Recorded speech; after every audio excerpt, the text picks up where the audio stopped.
갈라디아서 6장 전체가 뭐 이렇게 긴 게 아닙니까?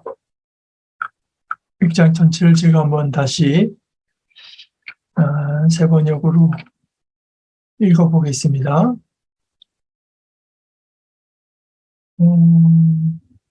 형제자매 여러분, 어떤 사람이 어떤 죄에 빠진 일이 드러나면 성령의 인도하심을 따라 사는 사람인 여러분은 온유한 마음으로 그런 사람을 바로잡아주고 자기 스스로를 살펴서 유혹에 빠지지 않도록 조심하십시오. 여러분은 서로 남의 짐을 져주십시오. 그리하면 여러분이 그리스도의 법을 성취하실 것입니다. 어떤 사람이 아무것도 아니면서 무엇이 된 것처럼 생각하면 그는 자기를 속이는 것입니다. 각 사람은 자기 일을 살펴보십시오. 그러면 자기에게는 자랑거리가 있더라도 남에게까지 자랑할 것은 없을 것입니다. 사람은 각각 자기 몫의 짐을 져야 합니다. 말씀을 배우는 사람은 가르치는 사람과 모든 좋은 것을 함께 나누어야 합니다.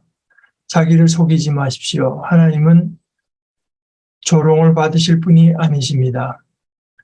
사람은 무엇을 심든지 심은 대로 거둘 것입니다. 자기 육체에다 심는 사람은 썩을 것을 거두고 육체에서 썩을 것을 거두고 성령에다 심는 사람은 성령에게서 영생을 거둘 것입니다. 선한 일을 하다가 낙심하지 맙시다. 지쳐서 넘어지지 아니하면 때가 이를 때 거두게 될 것입니다. 그러므로 기회가 있는 동안에 모든 사람에게 선한 일을 합시다. 특히 믿음의 식구들에게는 더욱 그렇게 합시다. 보십시오. 내가 여러분에게 직접 이렇게 큰 글자로 적습니다. 육체의 겉모양을 꾸미기를 좋아하는 사람은 여러분에게 할례를 받으라고 강요합니다. 그것은 그들이 그리스도의 십자가 때문에 받는 박해를 면하고자 하는 것입니다. 할례를 받는 사람들 스스로도 율법을 지키지 않으면서 여러분에게 할례를 받게 하려는 것은 여러분의 육체를 이용하여 자랑하려는 것입니다. 그런데 내게는 우리 주 예수 그리스도의 십자가밖에는 자랑할 것이 아무것도 없습니다. 그리스도로 말미암아 내 쪽에서 보면 세상이 죽었고 세상 쪽에서 보면 내가 죽었습니다. 할례를 받거나 안 받는 것이 중요한 것이 아니라 새롭게 창조되는 것이 중요합니다. 이 표준을 따라 사는 사람들에게와 하나님의 백성 이스라엘에게 평화와 자비가 있기를 빕니다. 이제부터는 아무도 나를 괴롭히지 마십시오. 나는 내 몸에 예수의 상처 자국을 지고 다닙니다. 형제 여러분, 형제 자매 여러분, 우리 주 예수 그리스도의 은혜가 여러분의 심령에 있기를 빕니다. 아멘.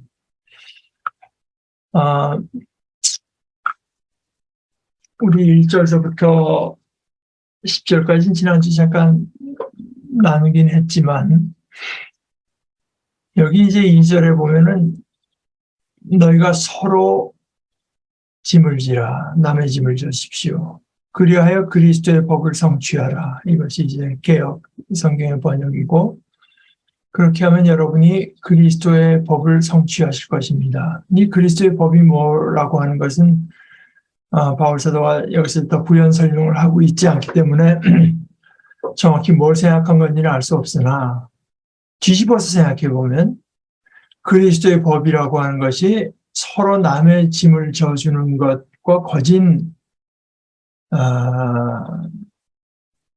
같은 것으로 이제 말을 하고 있다고 하는 것을 우리가 주목할 필요가 있을 것 같습니다. 그리스도의 법을 아주 이렇게 간략하게 서로 남의 짐을 지어주는 것으로 이제 이렇게 생각하고 그리고 3, 4절에서 아무것도 아니면서 무엇이 된 것처럼 생각하면 그건 어떤 사람과 자기 자신과의 관계죠. 그러나 그것이 꼭 연결된 것은 4절에서 자기를 살펴보되 그러면은 내가 자랑거리가 있어도 남에게까지 자랑할 것은 못 됩니다. 이게 공동 번역의 번역이 조금 더 쉽습니다. 각각 자기가 한 일을 살펴보십시오. 잘한 일이 있다면 그것은 자기 혼자 자랑스럽게 생각할 일이지 남에게까지 자랑할 일은 못 됩니다. 뭐 이런 식으로 여러분들이 이제 성경의 번역들 몇 개를 놓고 비교해 보면서 보는 것들이 이제 뭐 그러면은 뭐 진리가 그대로 드러난다고 하는 것보다 이제 많은 도움을 받는 경우가 많습니다. 그러면서 또 이제 각각 자기 몫에 짐을 져야 됩니다. 여기 그 8절에 육체를 위하여 심는 자는 육체로부터 썩어질 것을 거두고 성령을 위하여 심는 자는 성령으로부터 영생을 거두리라. 심은 대로 거둔다. 심은 대로 거둘 뿐 아니라 무엇에다 심느냐에 따라서 무엇을 거두느냐가 이제 정해진다.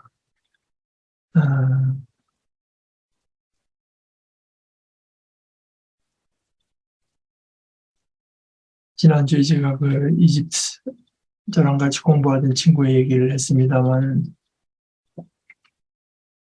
이게 이제 사실 제 개인적인 얘기를 하나 더 하면 저희가 아버님이 전립선암으로 좀 고통을 받으셨는데 그래서 이제 평소에 다니던 병원에 가서 치료를 받는데 벌써 얘기를 들으니까 암이 많이 퍼져 있고 퍼졌다기보다 많이 진행이 돼 있고 림파선에까지 이제 많이 전이가 있어서 사실은 그게 이제 수술 대상은 잘 안 되는 상태이긴 하지만 그 맡은 이제 그게 과로 말하면 한국에서는 그 비뇨기과라고 하는 게 이제 약도 물론 사용하지만 주로 수술을 비뇨기과에서도 이제 수술하는 의사들인데요. 그래서 떼어낼 수 있는 만큼 떼어내고 나머지를 약으로 치료하자. 그래서 그럽시다. 이렇게 하는데 어차피 뭐 암이 벌써 이렇게 그 자리에 이제 한정돼 있기 전에는 떼어내는 것으로 치료는 안 됩니다. 눈으로 보기에도 그런데 현미경적으로 벌써 딴 데 이제 가 있다고 생각하고 있고, 가 있는 것들이 또 자라게 돼 있으니까요. 그래도 뭐 하여간 수술을 하는 만큼 하고, 그 다음에 이제 그 약물 치료에 몇 가지가 있는데, 여자들의 그 유방암이나 남자들의 그 전립선암은 호르몬, 여성 호르몬이나 남성 호르몬을 거의 먹고 자란다고 할 정도로 하여간 호르몬의 영향을 크게 받기 때문에 이제 호르몬 치료를 합시다. 항암 치료는 효과는 있지만은 이제 부작용이 많고 항암 치료라고 하는 거는 암세포의 특징이 우리 일반 정상세포보다 빨리 자라는 것이 돼서 그 빨리 자라는 세포를 이제 집중적으로 죽이는 것이죠. 원리로는 이제 그러니까 이제 우리가 항암 치료라고는 하지만은 그 암세포만 죽이는 것은 아니고 우리 몸에서 이게 턴오버 빨리빨리 이제 새로운 걸로 바뀌는 세포가 다 그 영향을 받게 되는데 그 대표적인 것이 이제 혈액세포, 적혈구, 백혈구에는 수명이 있고 늘 새로운 게 만들어지니까 혈액세포나 또는 이 점막 뭐 이런데 또 머리칼 이런 것들. 그래서 이제 항암 치료하게 되면 머리칼도 빠지고 혈구수도 떨어져서 이제 빈혈도 오고 또 백혈구가 떨어지면 면역도 떨어지고 혈소판이 떨어지면 피가 잘 안 먹기도 하고 그런 게 나타나는 거거든요. 그리고 안에 점막이 상하기 때문에 이제 메스꺼리고 이제 이런 것들이 오고 하는 건데 이제 그 부작용이 많으니까 예, 치료에는 부작용 없는 건 없지만 그래도 그 호르몬 치료가 그나마 부작용이 적다. 그래서 처음에는 호르몬 치료를 집중적으로 했더니 그 암을 수치적으로 이제 대충 그 추적하는데 암뿐이 아니라 그 전립선을 추적하는 건데 그게 뭐 4 이상 가면 우리가 암을 생각한다든가 이런 게 아버님 경우는 200이 넘었었으니까. 근데 그게 이제 수술하고 나서도 그 암 덩어리가 줄었으니까 많이 줄었겠죠. 90, 70 이러다가 계속 그 호르몬 치료를 하니까 이제 뚝뚝뚝뚝 떨어져 나중에 0까지 떨어졌습니다.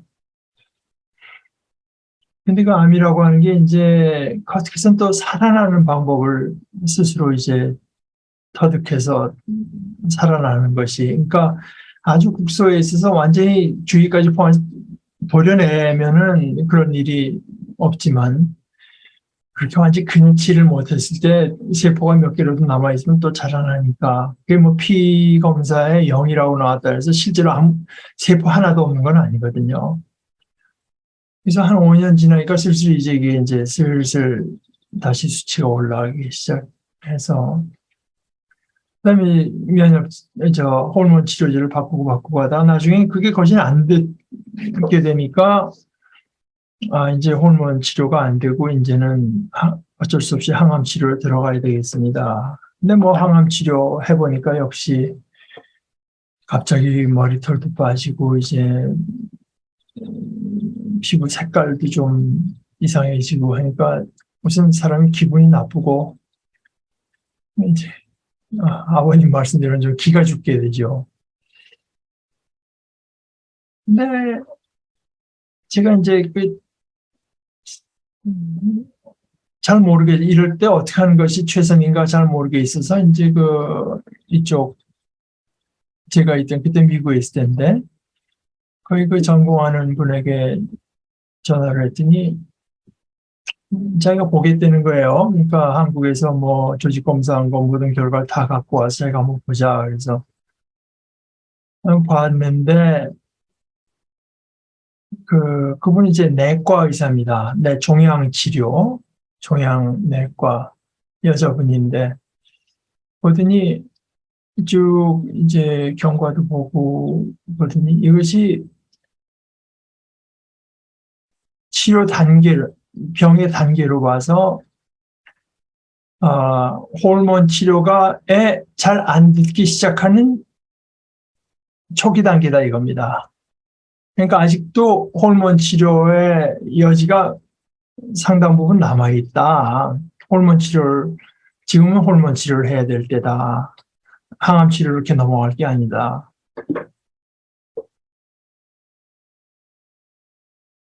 그래서 이제 호르몬 치료하니까 이게 아니라 많이 좋아지고 치료도 상당히 편하고 그때 제가 느낀 게 그겁니다. 그러니까 얘기를 하니까 여기 여자 내과 의사가 웃으면서 미국도 옛날엔 얼마 전까지만 해도 그랬는데 모든 전립선 치료가 다 비뇨기과 의사한테 갔다. 왜냐하면은 몇십 년 전까지만 해도 우리가 그런 분에게 해줄 게 약이 없었기 때문에 수술밖에 없었기 때문에 모든 게 다 비뇨기과 의사한테 갈 수밖에 없었지만 지금은 우리가 많은 무기를 가지고 있다.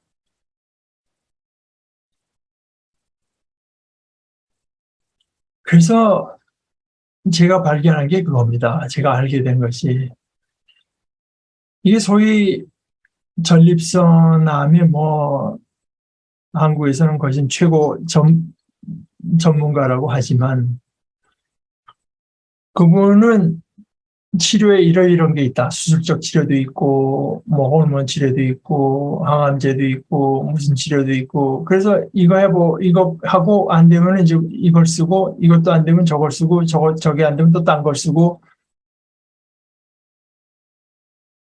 좀 나쁘게 말하면 거진 마구잡이. 그러니까 이것이 단계로 봐서 체계적이지가 않다. 말하자면은. 전립선암이라고 하는 게 어떤 치료에서 어떤 단계를 하고 이런 단계에서는 이렇게 치료하고 거기 맞춰서 이제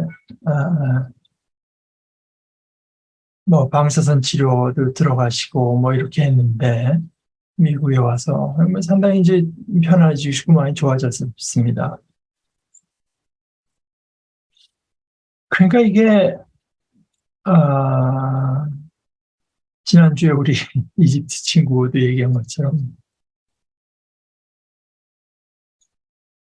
지금 바울 사도가 얘기하는 거는 어떤 영적인 법칙, 영적인 원리를 말하고 있지 않습니까? 육체에다 심는 사람은 육체에 썩을 것을 거두고 성령에다 심는 사람은 성령에서 영생을 거두고 이런 것은 하나의 원리나 원칙에 해당된다, 법칙에 해당된다고 할 수가 있는데 이 영적인 일뿐만 아니라 이 온 세상에 다 어떤 하나님의 어떤 법칙이 있어서 우리가 그것에 따라 살고 그것을 배우고 알아서 이제 거기에 맞춰서 살게 되면은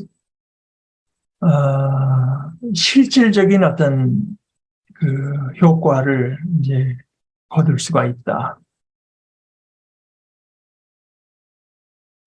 그걸 이제 모르는 사람 그 자체를 그것이 사실은 뭐 어떻게 보면은 현대인과 고대인의 차이 아니겠습니까? 뭐 그냥 일어난 것 같은데 알고 보니까 여기에 이런 자연 법칙과 자연 현상이 나타나는 어떤 원칙 같은 게 있다. 즉 과학이 하는 일 같은 게 그런 거 아니겠어요?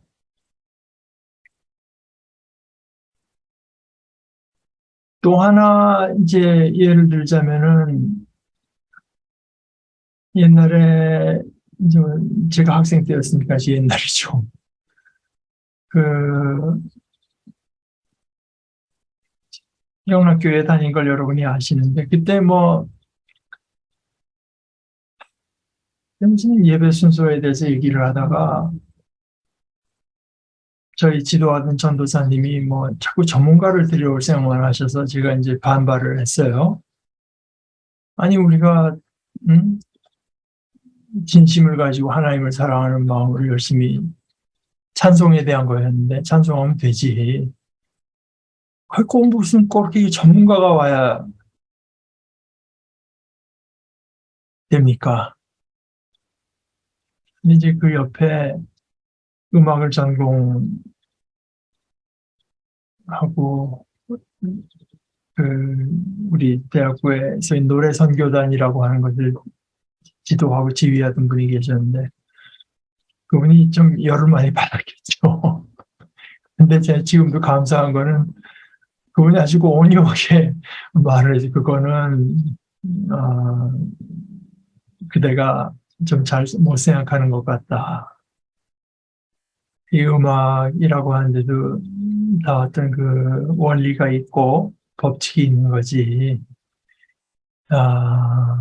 그렇게 열심만 갖고 이제 그것을 충분한 것은 아니다.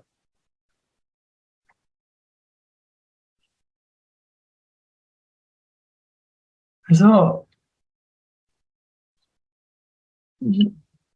제가 이제 이러저런 것들을 다 많이 겪으면서 생각하는 것은 어,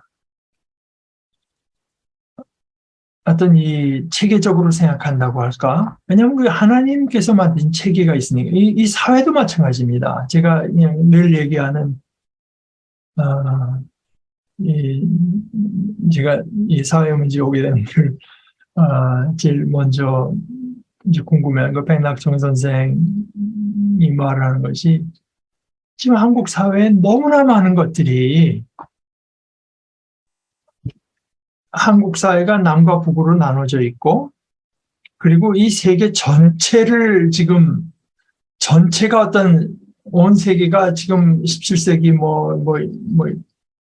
18세기 이래로 어떤 그 하나의 그 시스템으로 돌아가도록 점점 짜여진 것이 소위 자본주의 체제. 벗어날 수 있는 데가 없고 그것이 한국 사회에 작동을 하되 자본주의라고 하는 자체가 가진 여러 가지 약점이 있는데 그것이 한국에서는 이 분단이라고 하는 것과 결합돼서 이제 아주 독특하고 좀 고약하게 나타난다고 하는 것을 염두에 두지 않은. 그래서 이제 남북이 분단돼 있을 뿐만 아니라 그것이 하나의 그 시스템화돼 있다, 체제화돼 있어서 남쪽이나 북쪽의 그 힘 가진 친구들은 그걸 자꾸 이용해서 자기네 그 이제 독재라든가 뭐 이런 범죄적인 행위를 이제 그것으로 무마하기도 하고 정당화 합리화하기도 하고 또는 알면서도 말을 못하도록 우격다짐을 하는데 쓰이기도 하고 또 많은 사람들은 그냥 그런 채로 몇십 년을 살다 보니 뭐 그냥 그러리라고 생각을 해서 제일 대표적인 게 헌법이라고 하는 거는 한 나라의 가장 기본적인 어떤 원리를 말하는 것인데 헌법이 지켜지지 않는 나라가 돼도 그냥 그런가 보다. 예를 들어서 헌법에 정한 모든 사람들의 어떤 권리가 저쪽이 빨갱이다 이렇게 되면 그건 좀 무시해도 된다는 식으로 그 헌법이 지켜지지 않도록 이제 작동한다. 그 대표적인 하나의 예로 이제 든 것인데 뭐 그것뿐이 아니라 뭐 곳곳에 소위 분단 체제라고 하는 것을 이제 그 생각을 도입하지 않고는 설명이 안 되는 일이 너무나 많다. 이제 그런 어떤 그 체계적인 생각을 하지 않으면은 전부 다 그 파편화돼 있어서 이게 뭐 이런 거 여기가 잘못된 것 같으면 이거 한번 고쳐보고 저희가 잘못된 것 같으면 거기다가 화를 내보고 뭐 이제 이런 식으로 해가지고는 아까 제 아버님 경우처럼 수술하다가 안 되면은 호르몬 치료도 안 되면 항암 치료해보고 뭐 이런 식의 이제 그래서 이 개인의 일이나 사회의 일이나 뭐 하여간 모든 많은 것들에 하여튼 그 원리와 법칙 특별히 그 중에서도 정말 변할 수 없는 어떤 원리라고 하는 것이 영적인 일. 이것은 눈에 보이지 않으니까 뭐 그런 게 있겠어? 정말 기도 열심히 하면 되는 거 아니야? 그게 아니지 않습니까? 우리가 성경 말씀을 애지중지하고 성경 말씀에 늘 돌아가고자 하는 것은 이제 영적인 일의 원리가 바로 여기에 있다고 보기 때문에 하나님께서 우리에게 그것을 가르쳐 주시기 위해서 말씀을 주신 거라고 하는 걸 우리가 믿기 때문에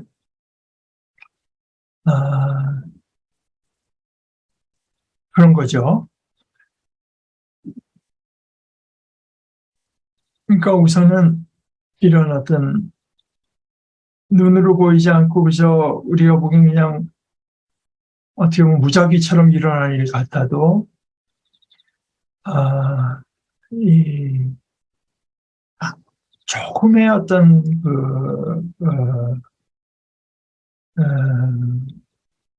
오류도 없는 것이 바로 이 영적인 원리와 법칙이다. 그 중에 대표적인 것 하나, 육체에다 심는 사람은 육체에서 썩을 것을 거두고 성령에다 심는 사람은 성령에서 영생을 거둘 것입니다. 우리의 영생을 거두고 믿음을 거두고 그리스도의 성품을 거두려고 하면은 성령에다 심어야 된다. 성령을 따라 살고 그 위에다가 이제 그 대표적으로 말하는 것처럼 형제자매에게 관심을 가지고 형제자매가 도움을 필요할 때 도움을 주는 것은 물론이요. 실수가 아니라 정말 어떤 죄에 빠진 일이 드러나더라도 단순히 그저 사람을 따돌리거나 멀리하거나 비난하거나 뒷담화하거나 이럴 것이 아니라 성령의 사람이라고 한다고 하면은 온유한 마음으로 그런 사람을 바로잡아주고 또 하나, 자기 스스로를 살펴서 유혹에 빠지지 않도록 조심하십시오. 이런 것들이 바로 그 성령에다가 심는 거죠. 그걸 7절에서는 자기를 속이지 마십시오. 하나님은 조롱이라고 했고, 옛 번역에는 만홀히 여김을 받지 않는다고 했고, 그것을 개정하면서는 좀 쉬운 말로 하나님은 업신여김을 받지 아니하시나니 사람이 무엇으로 심든지 그대로 거두리라.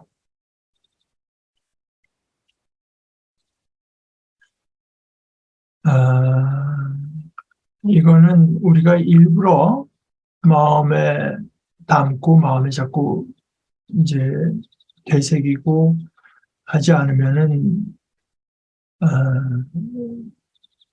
쉽게 그저 우리 머릿속에서 증발해버리고 마는, 그러나 원리죠. 조금의 틀림도 없는 원리. 그것이 아니고 뭐 그 어떻게 하다 보니까 그 사람은 복받은 사람이 됐다 이렇게 생각한다면 그것이 곧 내가 이렇게 그냥 이렇게 생각 없이 지내고도 아인슈타인이 했다는 말이 그거 아닙니까? 똑같은 것을 하고 다른 결과를 기대하는 것처럼 어리석은 일이 없다. 근데 그 사람이라고 하는 건 자꾸 자기를 속이게 되죠. 그런데 그 속이는 데서 끝난 것이 아니라 심은 대로 거둔다고 하는 것을 망각할 뿐 아니라 뭐 그렇겠어? 이렇게 지내는 것은 하나님을 업신여기는 것이다. 그 모든 것이 이제 하나님께서 거기에는 그것을 기억하는 것도 필요하고, 구절에처럼 이 선한 일은 어떤 그 결실이 우리 눈에 이제 나타나는 것이 아니기 때문에 역시 거기 필요한 것은 낙심하지 않고 꾸준히 선한 일을 이제 포기하지 않고 하면은, 지쳐서 넘어지지 아니하면 중간에 좀 뭐 낙심될 수 있더라도 마음을 다시 되잡고 그 일을 이제 계속 하면 되는데, 공동 번역의 얘기들 낙심하지 말고 꾸준히 선을 행합시다. 꾸준히 계속 하노라면 거둘 때가 있을 것입니다. 그러므로 기회가 있는 동안에, 이건 뭐 어떻게 말하면은 참 우리가 육신을 입고 사는 동안이 기회가 있는 동안이겠는데, 모든 사람에게 선한 일을 합시다. 모든 사람에게 선한 일을 합시다. 뭐, 이 불교 믿는 사람들은 뭐, 복을 짓는다는 말을 좋아하는 것 같지만, 글쎄, 그, 복이라는 말은,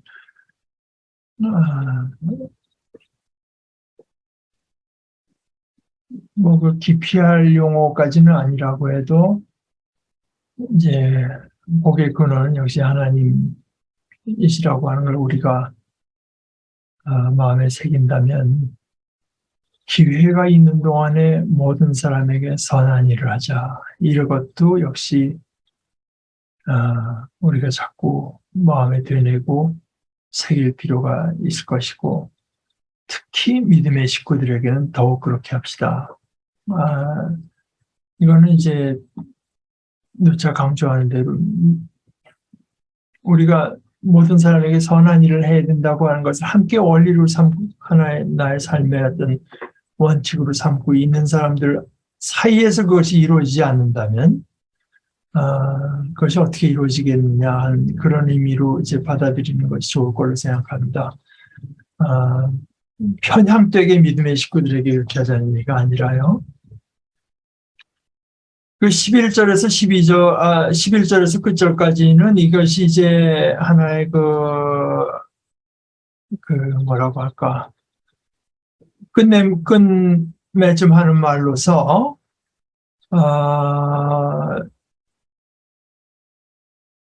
뭐, 더글라스 무 같은 학자는 그분은 이제 여기서도 어떤 하나의 그 스트럭처를 본다고 하는데, 스트럭처가 뭐, 그것도 그렇게 보면 또 그럴 것도 같아요. 그분은 동심원적인 구조라고 하고, 아, 우리가 영어로 X라고 하는 게 이제 그리스어로는 카이라고 부르기 때문에 카이아스틱 스트럭처라고 해서, 그러니까 11절 뭐 내가 여러분의 직접 이렇게 큰 글자로 적습니다 하고 맨 끝에 18절 이제 자기 사인을 한다고 하는 것과 18절 예를 들어서 마지막 그 축복의 말씀이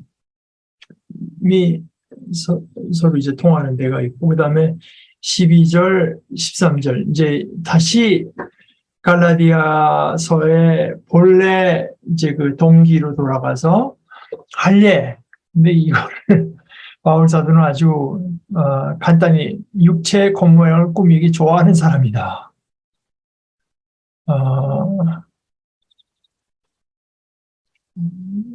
그거 이상 아무것도 아니다. 이런 식의 말이죠. 여러분의 할례를 받으라고 강요합니다. 그것은 그들이 십자가 때문에 받는 박해를 면하고, 그러니까 그 외형적인 어떤 행동, 외형에다 가한 행동을 해서 우리가 정말 중심으로 삼고 살아가는 그 십자가의 길에 따른 어떤 어려움과 조롱과 박해와 이런 것들을 이제 면하려고 하는 것이니까, 이것은 할례를 받으라고 하는 것은 오히려 십자가의 길과 배치가 되는 거다. 이제 이런 얘기를 하는 거죠. 게다가 할례라고 하는 건 누차 갈라디아에서 나왔지만 그 자체도 자체지만 그것이 의미하는 바는 율법 전체를 이제 하나의 그 상징하는 그런 의미가 있기 때문에, 그 할례를 받는다고 하면은 다른 율법들 모두 다 중요시 여겨야 되는데, 뭐 율법도 잘 지키지 않으면서 할례만 이제 하면서 할례를 여러분에게 받도록 하려는 것은 결국 이게 또 여러분의 육체를 이용해서 자랑하려고 하는 것밖에 없습니다. 이 할례를 받는다고 하는 것은 이런 어떤 사실 할례받 아무것도 아니지만 실제에 있어서는 할례를 받는다고 하는 것은 이런 어떤 신앙의 길에 극히 우리의 그 내면의 중심의 일을 이제 외적인 것을 가지고 뭐 그것 겉으로의 말은 그것을 보강한다 뭐 그렇게 말을 하더라도 결국은 십자가의 길에서 여러분을 떼어놓고자 십자가라고 하는 것은 인간의 모든 자랑에 대해서 하나님 그리스도께서 노하는 것인데, 다시 여러분의 육체를 이용해서 자랑거리로 이제 삼으려고 하는 것입니다. 이제 12, 13절이 할례에 대한 얘기 아닙니까?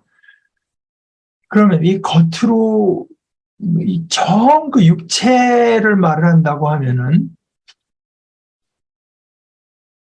17절 나는 내 몸에 예수의 상처 자국을 지고 다닙니다. 이건 뭐 구체적으로 뭔지 모르죠. 채찍 자국인지 뭔지 모르겠지만 내 몸에는 예수의 낙인이 찍혀 있습니다.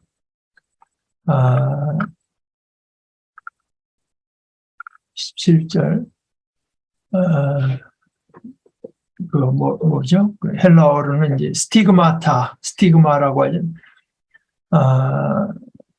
나는 내 몸에 예수 그리스도의 스티그마타를 지니고 다닙니다. 할례보다 오히려 우리의 십자가의 길과 어떤 육체의 모양, 어떤 연관성을 말한다면 오히려 내 몸에 있는 예수의 낙인, 예수를 따르다가 십자가가 개역개정에는 예수의 흔적이라고 했고요. 스티그마. 내 몸에 예수의 상처 자국을 지니고 다닙니다. 그 지니고 다닌다고 하는 말도 이제 bear라고 해서 새 한글 번역이 조금 더 나는 예수님의 상처 자국들을 내 몸에 짊어지고 다니고 있으니까요. 이것이 이제 13, 14절하고 17절이 서로 이제 상한다고 할 수 있고, 이제 chiastic structure 또는 동시원적 structure 할 때 그 제일 중요한 내용은 그 안에 중간에 그 제일 작은 원에 있다. 또 chiastic x 두 선이 만나는 가운데 있다고 하는데 거기에 해당하는 것은 14, 15절 십자가요 새로 지음 받는 새롭게 창조되는 것. 그 15절 우리 고린도후서 5장 17절에 누구든지 그리스도 안에 있으면 새로운 피조물이라. 영어로 이제 new creation인데요. new creation. 15절 카인의 크테시스 이제 하여간 new creation 할례를 받거나 안 받는 게 이게 중요한 게 아니라 new creation이 중요합니다. 이걸 이제 new creation이라고 하는 것을 새 번역에서 새롭게 창조되는 것이라고 했고, 개정개혁에서는 새로 심을 받는 것이라고 했고, 공동번역에서는 새로운 사람이 되는 것이라고 했고, 그러나 이제 새 한글 성경에서는 중요한 것은 새 창조입니다. 그것이 이제 원어의 제일 원어의 모양을 그대로 반영하고 있는 중요한 것은 새 창조입니다. 그러니까 14절에서는 내게는 우리 주 예수 그리스도의 십자가밖에는 자랑할 것이 아무것도 없습니다. 이 십자가 안에서 난 이걸 이제 참여적인 요즘에 학자들이 잘 쓰면서 participation 참여라고 말한 그리스도와 함께 내가 그리스도께서 십자가에 못 박히셨지만 내가 거기 참여해서 내가 그리스도 안에 있음으로써 그렇게 볼 때 이제 내게는 십자가 외에는 내가 내세우고 자랑할 것이 아무것도 없어서 왜냐하면은 이 그리스도 때문에 또 십자가 때문에 내 쪽에서 보면은 세상이 아무 내게 의미가 없어졌고 세상 쪽에서 보면은 내가 있으나 마나 한 존, 내 세상 쪽에서 보면 내가 죽었습니다.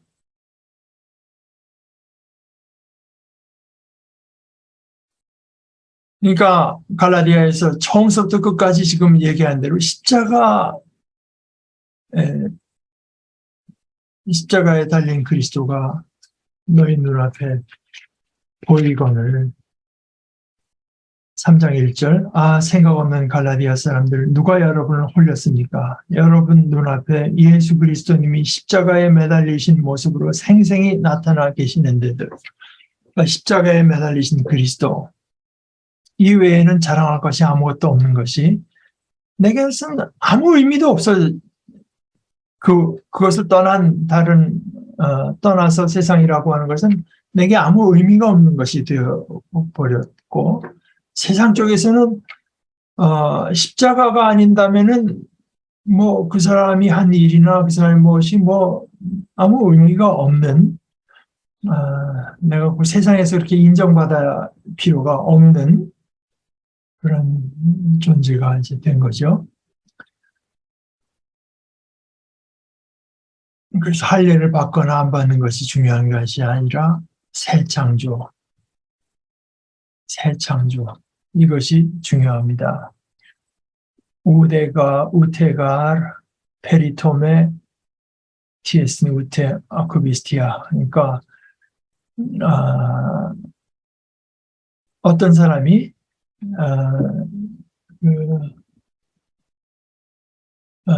영어 번역을 볼게요. For neither circumcision, 할례, neither circumcision, nor uncircumcision. counts for anything. 아무 쓸모가 없는 얘기입니다. But a new creation. 새 창조뿐입니다. 이 표준을 따라 사는 사람들에게와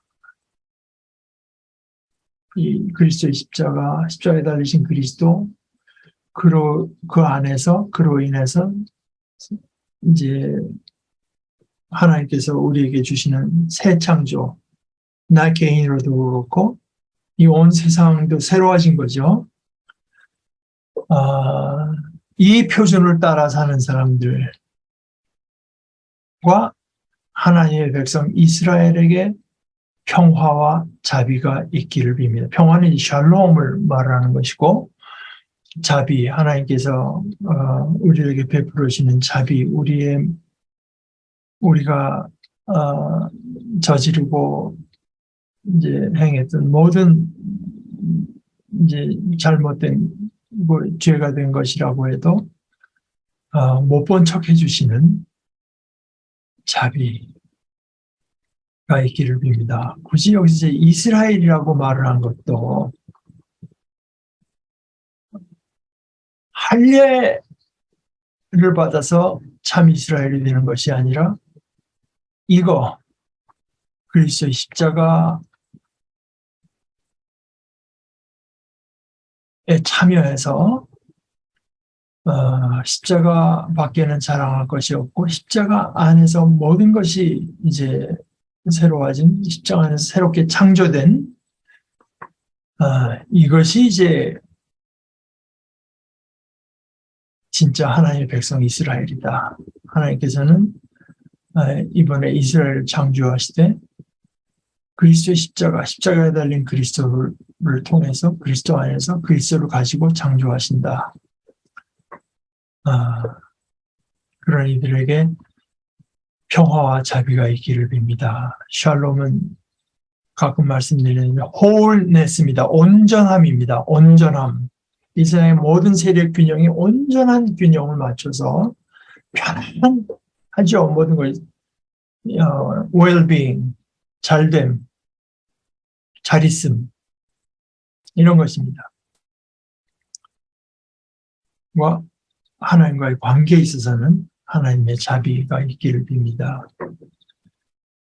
이제부터는 아무도 나를 괴롭히지 마십시오. 나는 내 몸에 예수의 상처 자국을 지니고 다닙니다. 자기 진짜 할례 말하자면은 내 몸에 있으니까 나를 괴롭히지 말라. 형제자매 여러분, 우리 주 예수 그리스도의 은혜가 아까는 평화와 자비를 말했고 여러분의 심령에는 하나님의 은혜가 있기를 빕니다. 아멘. 이렇게. 우리가 이렇게 이제 갈라디아서를 살펴봤는데 다음 주에는 1장에서 6장까지를 한번 다시 이렇게 전체로 훑어보는 시간을 가지는 게 좋겠다고 생각합니다. C.S. 루이스가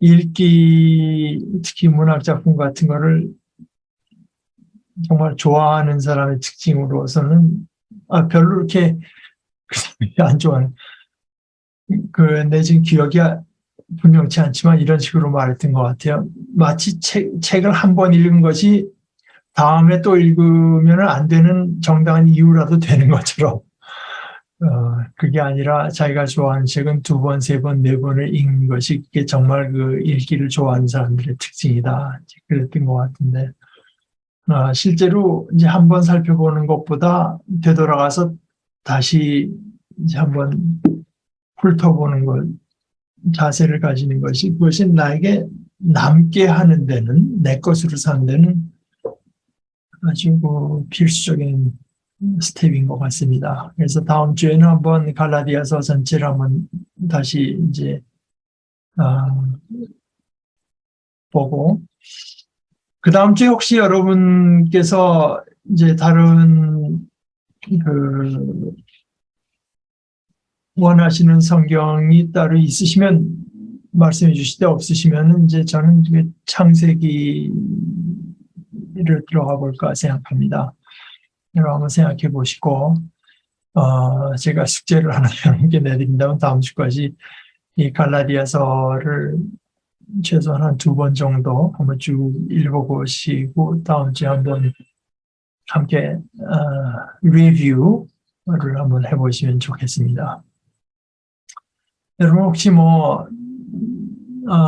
더 추가하실 내용이나 질문이 있으면 이 시간에 해주시고 그게 아니면은 우리 기도하고 마치고 예배로 돌아오십시다. 함께 기도하실까요? 하나님, 우리 아버지, 예수님께서 오셔서 저희를 위해서 십자가에 달려 돌아가신 이 그리스도의 형상이 저희들의 마음속에 중심을 떠나지 않고 늘 말씀하시고 저희는 그 형상과 그 말씀에 늘 두렵고 떨림으로 귀를 기울이는 참 하나님의 백성 되기를 원합니다. 하나님께서는 그 일로 저희들뿐만 아니라 모든 것을 새로 지으셔서 그리스도의 십자가에 달리신 그리스도를 떠난 삶은 이제는 더 이상 아무런 의미도 없는 것을 저희들이 마음속으로 늘 되새기고 되뇌고 저희들의 삶에